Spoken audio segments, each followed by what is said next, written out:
പായസം ഇല്ലാതെ എന്തോ ഓണം അല്ലേ.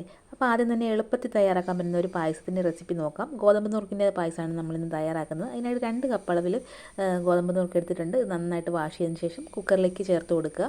ഇതിലേക്ക് ഞാൻ മൂന്നാം പാലാണ് ചേർത്ത് കൊടുക്കുന്നത്. അത് അതിൻ്റെ മേളിൽ നിൽക്കത്തക്ക രീതിയിൽ വേണം മൂന്നാം പാൽ ഒഴിച്ചു കൊടുക്കാൻ വേണ്ടിയിട്ട്. അത് നന്നായിട്ടൊന്ന് ഇളക്കി കൊടുക്കണം. ഇനി നമുക്കിത് നന്നായിട്ടൊന്ന് വേവിച്ചെടുക്കാം. ആദ്യം ഹൈ ഫ്ലെയിമിൽ വെച്ചിട്ട് ഒരു വിസിൽ വരിക. അതിനുശേഷം ലോ ഫ്ലെയിമിൽ വെച്ചിട്ട് ഒന്നോ രണ്ടോ വിസിൽ അടുപ്പിച്ചതിന് ശേഷം നമുക്കൊന്ന് മാറ്റി വെക്കാം. അത് തണുത്തതിന് ശേഷം വേണം നമുക്ക് കുക്കർ തുറക്കാനായിട്ട്. ഈ സമയം കൊണ്ട് നമുക്ക് ശർക്കര ഒന്ന് മെൽറ്റ് ചെയ്തെടുക്കണം. അതിനായിട്ട് ഏകദേശം 1/2 കിലോയ്ക്ക് താഴെയുള്ള ശർക്കര എടുത്തിട്ടുള്ളൂ. അത് നന്നായിട്ടൊന്ന് പൊട്ടിച്ചതിന് ശേഷം വെള്ളം ഒഴിച്ച് നന്നായിട്ടൊന്ന് ഉരുക്കിയെടുക്കണം. അത്യാവശ്യം ഉരുക്കി വന്നിട്ടുണ്ട്. ഇനി നമുക്ക് ഇളക്കാനുള്ള സൗകര്യത്തിന് ഞാൻ വേറൊരു പാനിലേക്ക് ഇട്ട് കൊടുക്കുകയാണ് നമ്മുടെ ആ ഗോതമ്പ് നുറുക്ക് വേവിച്ചത്. ഇതിലേക്ക് അല്പം നെയ്യും അതുപോലെ ആ ശർക്കര ഉരുക്കി ഒന്ന് അരിച്ചും കൂടെ ചേർത്ത് നന്നായിട്ടൊന്ന് മിക്സ് ചെയ്യുക.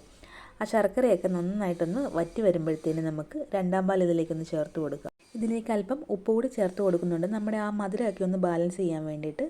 അതുപോലെ നമ്മൾ തേങ്ങാപ്പാൽ എടുക്കുന്ന സമയത്ത് അല്പം ഇളം ചൂടുള്ള വെള്ളം ചേർത്തിട്ട് നമ്മുടെ മിക്സിയിലൊന്ന് അടിക്കുകയാണെങ്കിൽ നല്ല കുറുകിയ തേങ്ങാപ്പാൽ കിട്ടും.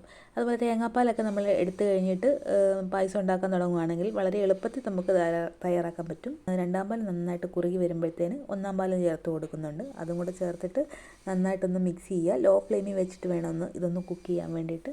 ഒരുപാട് തിളച്ച് പോകരുത്. ഇനി ഇതിലേക്ക് ഏലക്കാപ്പൊടി, അതുപോലെ ചുക്കിൻ്റെ പൊടി, ജീരകത്തിൻ്റെ പൊടി ഇത്രയും കൂടെ ചേർത്തിട്ട് നന്നായിട്ടൊന്ന് മിക്സ് ചെയ്ത് കൊടുക്കുക. ഇനി ഒരു പാത്രത്തിലേക്ക് നമുക്ക് നെയ്യൊന്ന് ഉരുക്കിയിട്ട് ഇതിലേക്ക് തേങ്ങാക്കൊത്ത് ചേർത്ത് കൊടുക്കാം. അതൊന്ന് മൂത്ത് വരുമ്പോഴത്തേന് കുറച്ച് കാഷ്യൂനട്ട് ഇട്ട് കൊടുക്കാം. തേങ്ങാക്കൊത്ത് വേണമെങ്കിൽ മാത്രം ഇട്ട് കൊടുത്താൽ മതി. ഓരോരുത്തരുടെ ഇഷ്ടം അനുസരിച്ചാണ് തേങ്ങാക്കൊത്ത് ഇടുന്നതും ഇടാത്തതും. പിന്നെ ഉണക്കമുന്തിരി ചേർത്ത് കൊടുക്കുന്നുണ്ട്. പിന്നെ മുന്തിരി ഒന്ന് റെഡിയായി വരുമ്പോൾ ഇതിലേക്ക് അല്പം എള്ളും കൂടെ ചേർത്ത് അതും കൂടെ വറുത്തിട്ട് നമുക്ക് പായസത്തിൻ്റെ മുകളിലേക്ക് ഇട്ട് കൊടുത്താൽ നമുക്ക് ഈസി ആയിട്ടുള്ള അതുപോലെ ടേസ്റ്റി ആയിട്ടുള്ള പായസം റെഡി ആയിട്ടുണ്ട്. അപ്പോൾ ഒരു പ്രാവശ്യമെങ്കിലും ഇതുപോലെ ഒന്ന് ഉണ്ടാക്കി നോക്കുക കേട്ടോ.